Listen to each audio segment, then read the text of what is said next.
दिनांक 25 जुलै 2015 आषाढी एकादशी या दिवशी पुणे येथे राष्ट्रीय स्वयंसेवक संघाचे विद्यमान सरसंघचालक डॉक्टर मोहनराव भागवत यांनी डॉक्टर श्रीरंग गोडबोले व भाऊराव क्षीरसागर यांना सांगितलेल्या आठवणी शब्दबद्ध केलेला सांस्कृतिक वार्तापत्र या पाक्षिकातील संपूर्ण लेख प्रसिद्ध निवेदक अजेय गंपावार यांच्या आवाजात मिलिंद रहाटगावकर मला जे जे भावते ते सर्व या यूट्यूब चॅनेलवरून प्रसारित होत आहे. राष्ट्रीय स्वयंसेवक संघाच्या दिवंगत संघ प्रचारकांची जीवनगाथा विशद करणाऱ्या असू आम्ही सुखाने पत्थर पायातील या उपक्रमातील हा एक अनमोल असा ठेवा आहे. आपण आपल्या प्रतिक्रिया या यूट्यूब व्हिडिओच्या कॉमेंट बॉक्समध्ये अवश्य नोंदवाव्यात ही आग्रही विनंती. हा व्हिडिओ संघाच्या समस्त स्वयंसेवकांना, संघ समर्थकांना व संघाच्या हितचिंतकांना आपण पाठवावा ही कळकळीची विनंती करतो आणि माझ्या शब्दांना विराम देतो. धन्यवाद.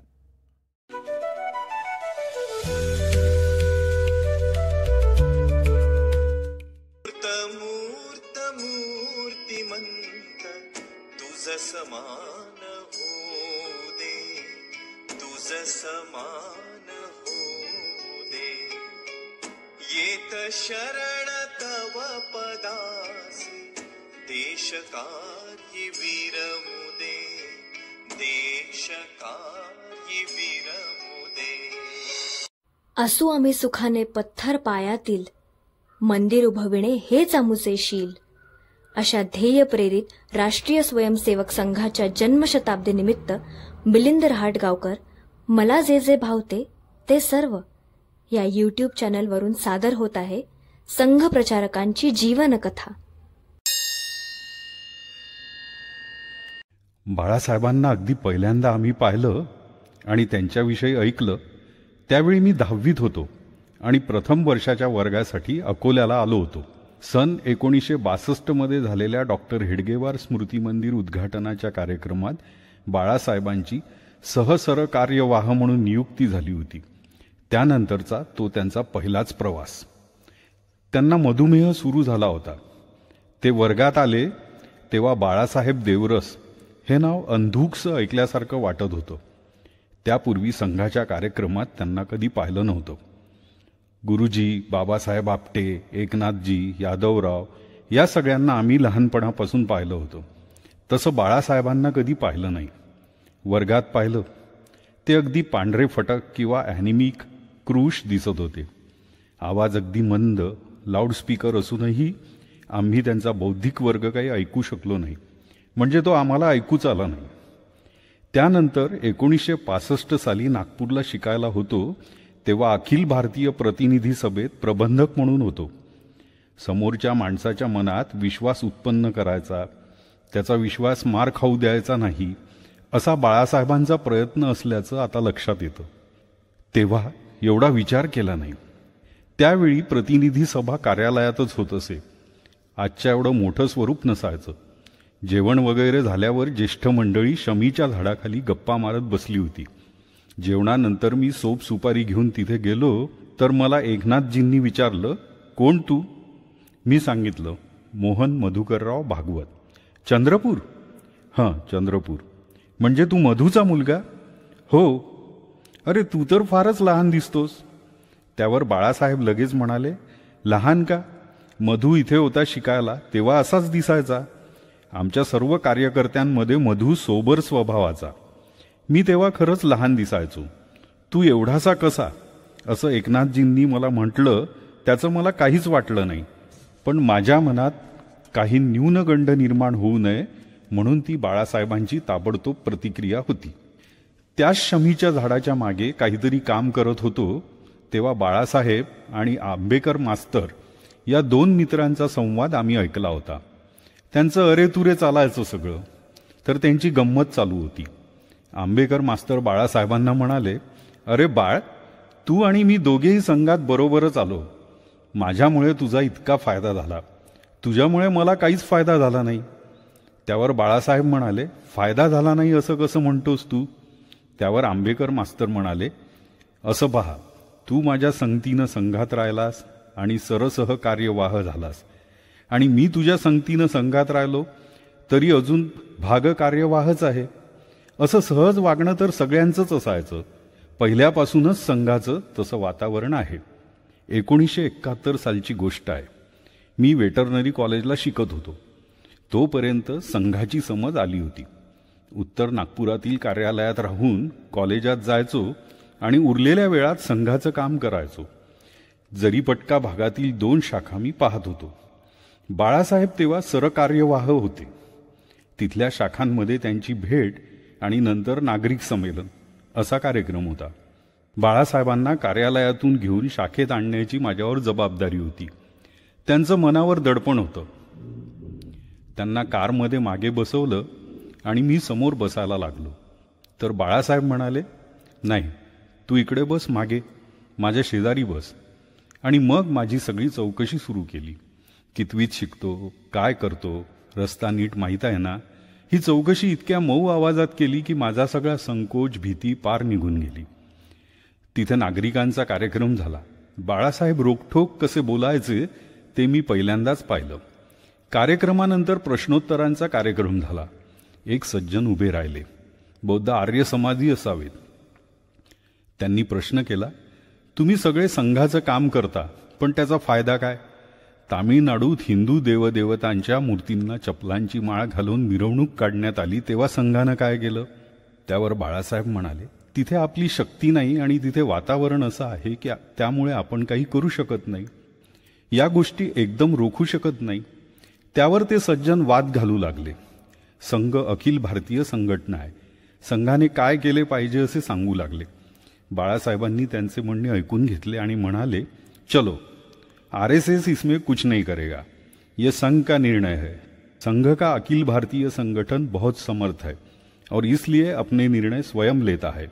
इस प्रकरण में हमें कुछ नहीं करना है, ऐसा हमने तय किया है. फिर आपको मेरा नमस्कार. असं म्हणत ते सज्जन सभा सोडून निघून गेले. बाळासाहेबांनी त्याची पर्वा केली नाही. पहिल्यांदा त्यांना समजावून पाहिलं, पण ऐकत नाही म्हटल्यावर त्यांच्याच भाषेत समजावलं. त्यानंतर बाळासाहेबांशी माझा संबंध आला तो 1980 साली. मी नागपूर प्रचारक म्हणून नागपूरला रात्री पोचलो. मी नागपूरला गेलो तो प्रांत प्रचारक म्हणून नव्हे, तर मला सायम विभागाची जबाबदारी देण्यात आली होती. 1 वर्षाने श्रीकृष्ण तथा बालूजी मोतलकजींना बंगालमध्ये जायचं होतं. त्यांच्या जागी मी येणार हे मला माहिती होतं. मोतलकजींनाही माहीत होतं, प्रमुख कार्यकर्त्यांनाही माहीत होतं. बाळासाहेब नागपुरात होते. दुसऱ्या दिवशी सकाळी अल्पाहार झाल्यावर मी बाळासाहेबांना भेटायला गेलो. ते म्हणाले, आलास, बरं झालं. आता लवकर चार्ज घे. बंगालची परिस्थिती गंभीर आहे. मला बालूला लवकर पाठवायचं आहे.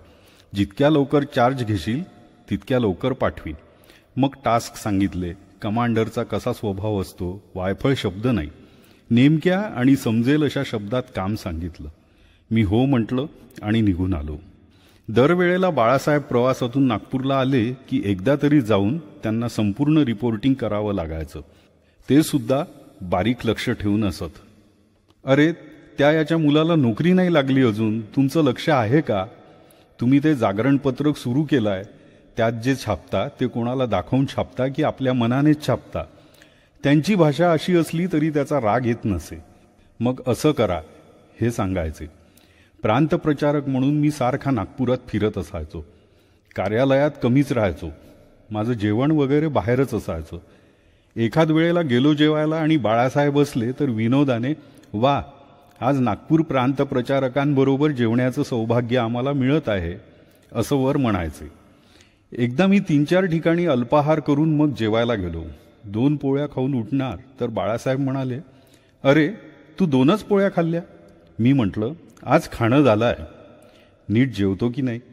एवढंसं खाशील तर काम कसं करशील? नीट खात जा. खरंच बाहेरचं खाणं होतं की इथं येऊन नुसतं सांगतोस की जेवण झालं? नाही, मी व्यवस्थित जेवतो. आता ही काळजी नुसती दाखवण्याची नव्हती, कारण मी एक प्रसंग असा पाहिला आहे. आपला एक प्रचारक खूप दूरच्या भागात काम करत होता, मूळचा नागपूरचा. अचानक त्याच्यामध्ये मानसिक विक्षिप्तता उत्पन्न झाली. त्याला कोलकात्याहून गाडीत बसवून दिलं आणि फोन केला नागपूरला की त्याला नागपूरमध्ये उतरवून घ्या.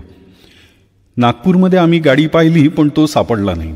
बाळासाहेब त्या दिवशी विमानाने संध्याकाळी येणार होते. तो गाडीत नाही हे पाहिल्यावर आम्ही बाळासाहेबांना घ्यायला विमानतळावर गेलो. बाळासाहेबांच्या गाडीत मी होतो. असा फोन आला होता, तो प्रचारक निघाला पण गाडीत सापडला नाही असं मी बाळासाहेबांना सांगितलं. मग कलकत्त्याला विचारलं की नाही? बाळासाहेबांनी विचारलं. स्टेशनवरून मी इकडे विमानतळावर आलो. अरे कमाल आहे तुमची, त्याचं काय झालं, कुठं आहे तो? बाळासाहेब नेहमी कार्यालयात उतरल्यावर आपल्या खोलीत जाऊन आराम करायचे. त्या दिवशी ते खोलीत गेले नाही. मोटर थांबल्यावर ते उतरले आणि सरळ फोनपाशी गेले. त्यांनी कोलकात्याला ट्रंक कॉल लावला, बोलणं केलं. त्या दिवशी बाळासाहेब अस्वस्थ होते. ते भोजन कक्षात जेवायला आले नाही. त्यांना 2-3दा बोलावणं केलं पण ते आले नाहीत. जेवण त्यांच्या खोलीत पाठवण्यात आलं. प्रकार असा झाला होता की हा प्रचारक कोलकाता स्टेशनवर बसला पण मधल्या स्टेशनवर उतरला आणि दुसऱ्या गाडीत बसून स्वामी स्वरूपानंद यांच्या पावसला गेला. डोकं ताळ्यावर असताना दुसऱ्या दिवशी त्याने निरोप पाठवला की मी पोचलोय, तुम्ही काळजी करू नका. सन 1989 डॉक्टरांचं जन्मशताब्दी वर्ष होतं. त्या वर्षी 3 मोठे कार्यक्रम एकत्र येणार होते. विजयादशमी उत्सव, डॉक्टरांच्या जन्मशताब्दीनिमित्त प्रचारकांचं अखिल भारतीय शिबिर आणि बौद्ध प्रदर्शनी. हे तिन्ही मोठे कार्यक्रम कसे पार पडतील, काय करायचं, कसं होईल अशी आम्हाला काळजी वाटत होती. ही चर्चा बाळासाहेबांच्या कानावर आली. बाळासाहेबांनी आम्हाला बोलावून सांगितलं, हे बघा तुम्ही नीट योजना करा म्हणजे सगळं व्यवस्थित होईल. 3ही कार्यक्रम नीट झाले.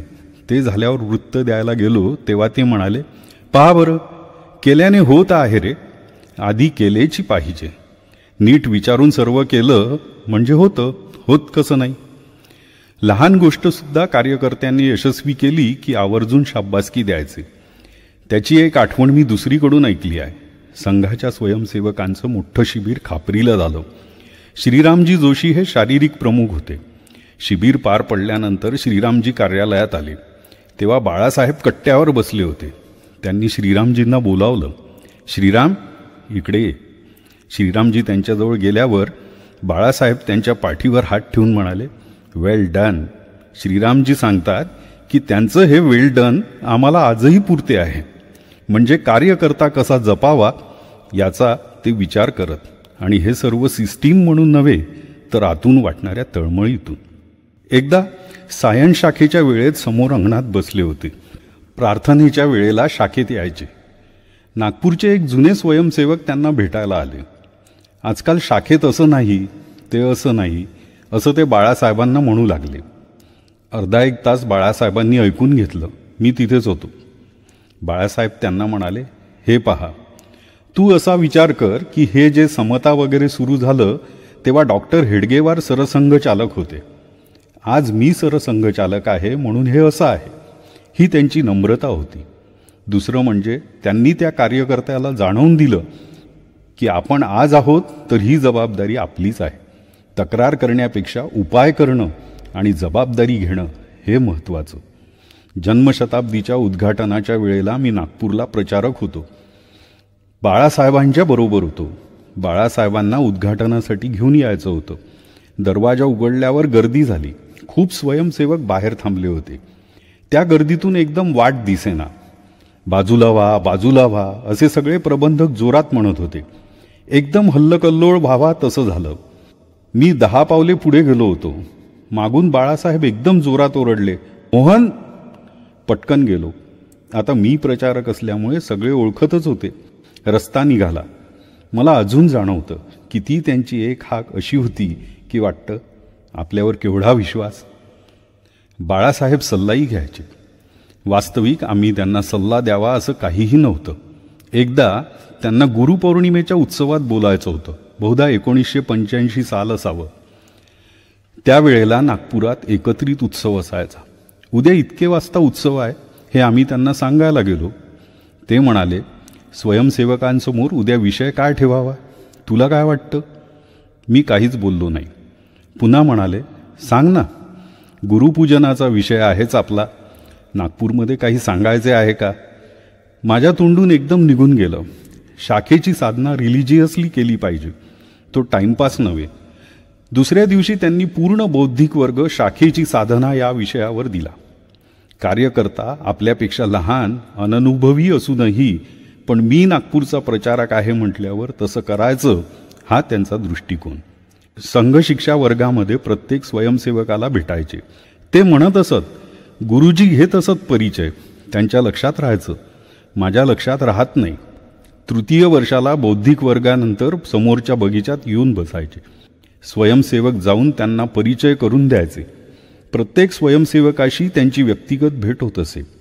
कार्यालयात सुद्धा जेवायला चहाला कोणी नवीन दिसला की त्याचा परिचय करून घेत. काय काम ते होतंय की नाही, मदत होते की नाही, व्यवस्था नीट लागली आहे की नाही, अशी प्रत्येक स्वयंसेवकाची इतकी जिव्हाळ्याने चौकशी करायची. बाकीच्या लोकांचं कसं काय चालू आहे, नीट चाललंय की नाही, ठीक आहे की नाही, याकडे नेहमी त्यांचं लक्ष असायचं. त्यांचं वागणं एकदम साधं आणि सरळ असायचं. सन 1982ची गोष्ट. तृतीय वर्ष संघ शिक्षा वर्ग सुरू होता. मीनाक्षीपुरमचं धर्मांतर प्रकरण होऊन गेलं होतं. वर्गाच्या समारोपाच्या 8 दिवस अगोदर रासू गवईंचा फोन आला.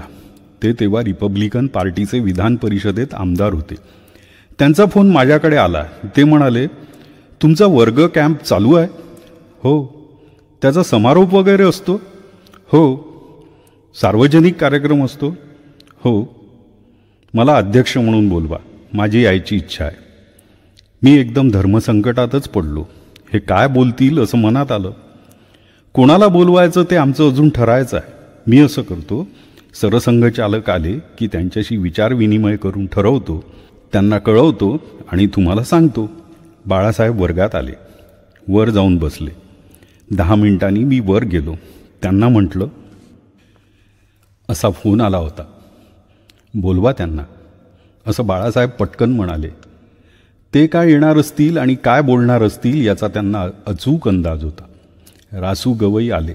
मंचावरून ते असं बोलले की आम्ही संघाचे विरोधक आहोत, आम्ही हिंदुत्व विरोधी आहोत, तरी पण आज मी इथे आलो आहे.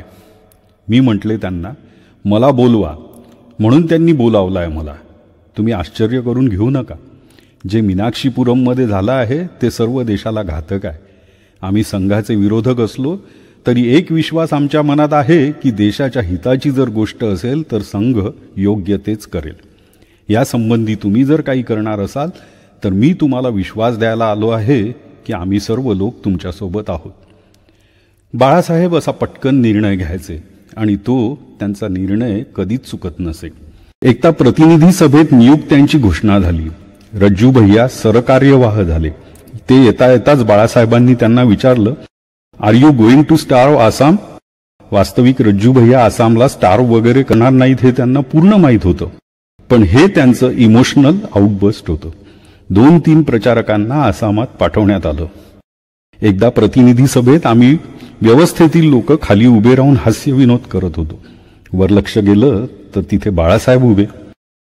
बाळासाहेब उभे आहेत म्हटल्यावर आम्ही शुक शुक करून पांगायला सुरुवात झाली. बाळासाहेब म्हणाले, मी आहे म्हणून काय झालं? मी काय वाघ आहे का? तुम्हाला खाणार आहे का? हे त्यांचं बोलणं आहे ना की मी वाघ आहे का? तर हे जाणवतं ते वाघ नाहीत, काही खात नाही, ते प्रेमळ आहेत. दुरून बाळासाहेबांना पाहिल्यावर धाक वाटत असे, पण जेवढे आपण जवळ जाऊ तेवढा मनुष्य त्यांच्या प्रेमामुळे अधिक अधिक जवळ जात असे. शारीरिक बौद्धिक कार्यक्रम उत्कृष्ट झाले पाहिजेत असा त्यांचा कटाक्ष असे. सन 1978ची गोष्ट. मी अकोल्याला प्रचारक होतो. अकोल्याच्या शिबिरात बाळासाहेब आले होते. तिथे आम्ही मंत्र छोटा तंत्र सोपे या सांघिक गीताचं प्रात्यक्षिक केलं. प्रात्यक्षिक अगदी उत्कृष्ट झालं. तिथे मी घोषात होतो. हँगरवर ताल दिला होता. सर्व कार्यक्रम झाल्यावर जाताना बाळासाहेबांनी बोलावून विचारलं की ते सांघिक गीताचं कोणी केलं हो? मी तिथला प्रचारक असल्यामुळे लोकांनी मला पाठवलं. बाळासाहेबांनी सांघिक गीताची विचारणा केल्यावर मी सांगितलं, बौद्धिक विभागाने केलं. 2-4 चांगले गीत गायक आहेत आणि ती ताल द्यायची कल्पना. तुमचं गीत उत्कृष्ट झालं. गीत असं झालं पाहिजे. उत्तर नागपुरात एका बालांच्या विजयादशमीच्या उत्सवात बाळासाहेब आले होते. परत जाताना ते मला म्हणाले की तिथे जितकी नगरं होती त्या सगळ्या नगरांचे भागांचे कार्यवाह वगैरे कार्यकर्ते घेऊन उद्या अर्ध्या तासासाठी कार्यालयात बोलव. दुसऱ्या दिवशी 25-30 जण आले. बाळासाहेब काय म्हणतील अशी सगळ्यांना उत्सुकता होती. बाळासाहेब आले. त्यांनी सर्वांचा परिचय करून घेतला. ते म्हणाले, तुम्हाला अशासाठी बोलावलं की तुमचे कालचे शारीरिक कार्यक्रम अतिशय उत्कृष्ट झाले. मी शाखा चालवत असतानाची मला आठवण झाली. तुमचा ताल, एकमेकांची स्थिती तुम्ही पुष्कळ अभ्यास केला असेल. कसा काय अभ्यास केला? असे उत्कृष्ट कार्यक्रम झाले पाहिजेत. त्याचा संस्कार होतो.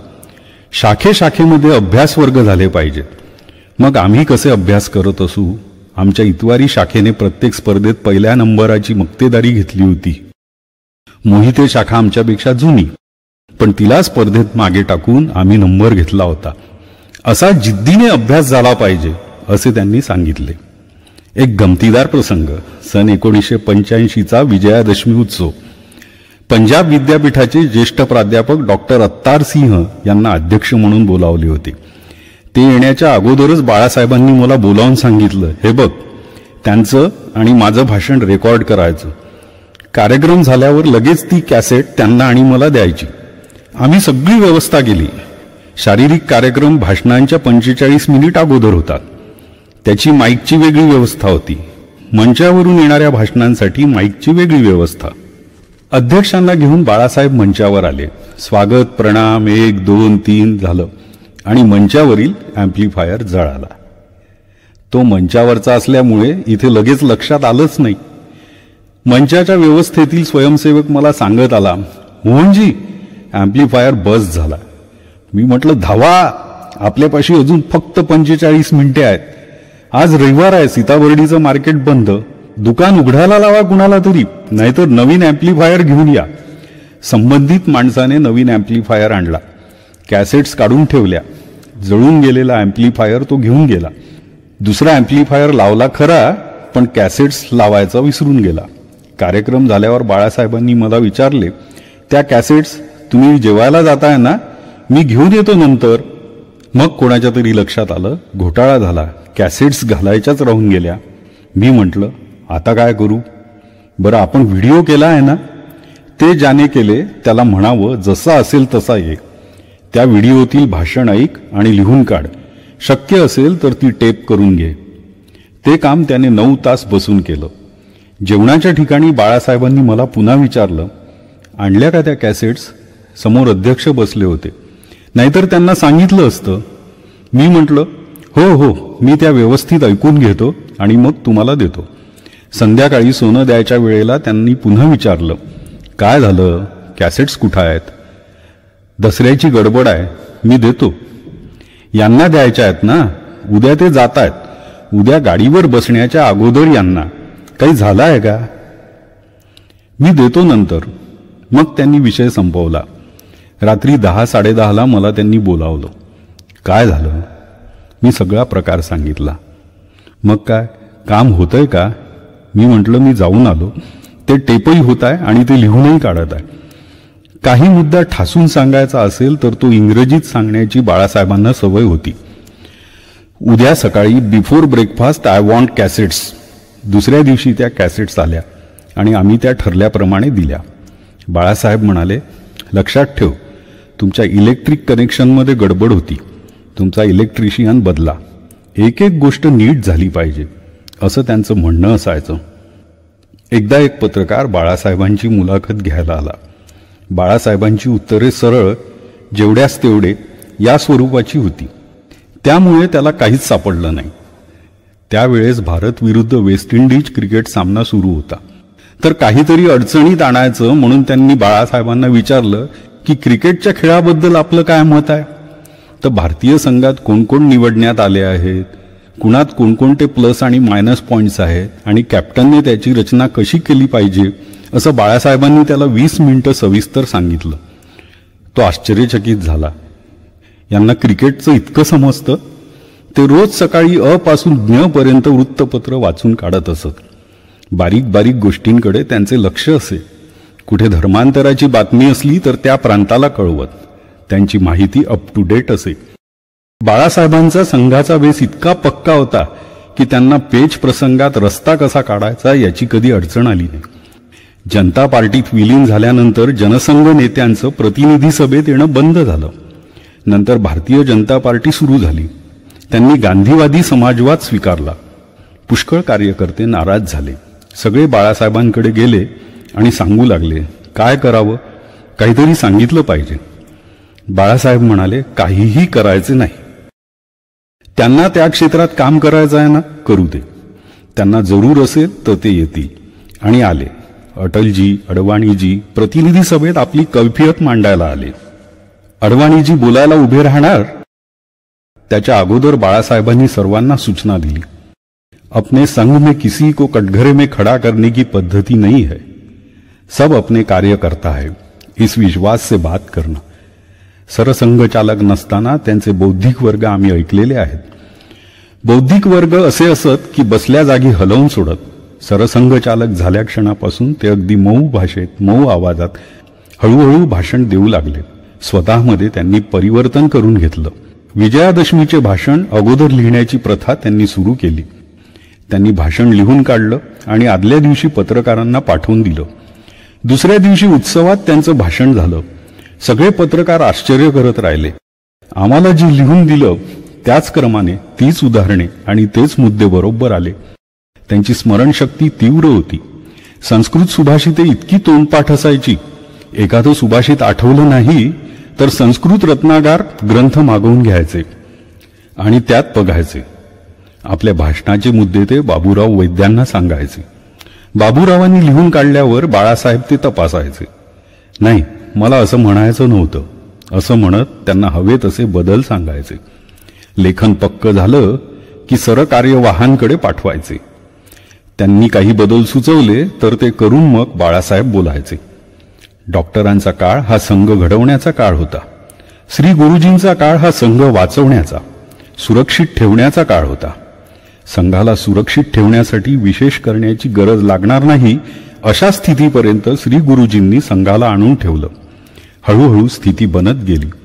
तशी तशी विविध क्षेत्रात काम सुरू झालं. आता बाळासाहेबांना जेव्हा संघाची सूत्रे मिळाली तेव्हा सरकार संघावर बंदी घालणार असं लक्षात आलं. पण आपल्या समाज संपर्कामुळे समाज आपल्या बाजूनी कलतो आहे हे स्पष्ट झालं. बाळासाहेबांनी सामाजिक अभिसरणावर जोर दिला. आणीबाणीत ही गोष्ट सिद्ध झाली. त्याच्यानंतर बाळासाहेबांनी 2 गोष्टी मांडल्या. हे आपण करू शकलो याचं कारण आपली शाखा. आपली शक्ती शाखेमध्ये तयार होते. शक्ती होती म्हणून संकट आलं. शक्ती होती म्हणून त्या संकटातून आपण बाहेर पडलो. ही शक्ती वाढली पाहिजे. अधिक शाखा, अधिक चांगल्या शाखा. दुसरी गोष्ट बाळासाहेबांनी सांगितली, समाजात जे चालतं त्यात स्वयंसेवकांचा सहभाग असला पाहिजे. जे समाजात परिवर्तन व्हायला पाहिजे ते आपल्या जीवनातही दिसलं पाहिजे. गीतेमधला कर्मयोग आपल्या आचरणातून शिकवणारे स्थितप्रज्ञ द्रष्टा संघटक माननीय बाळासाहेब देवरस यांना विनम्र अभिवादन.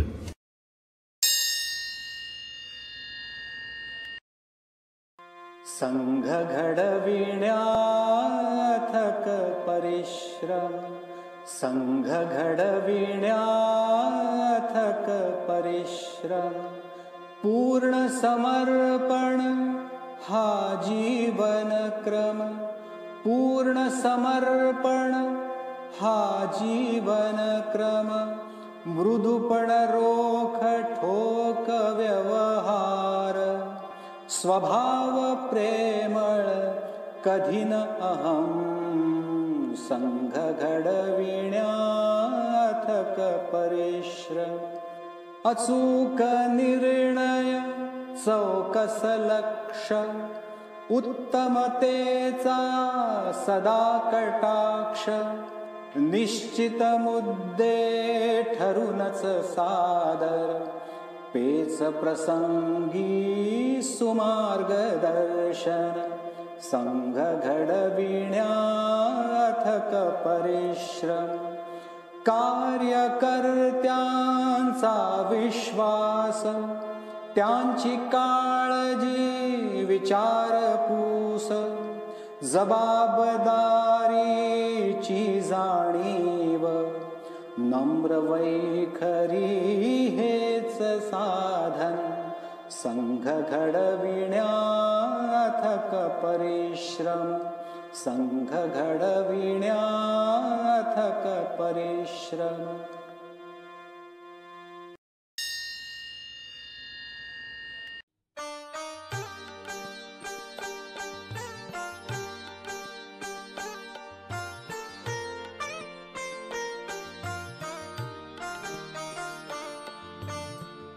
भावे जीवन यज्ञ समर्पण भावे जीवन यज्ञ समर्पण समिधामय ही काया साधन भावे जीवन यज्ञ समर्पण.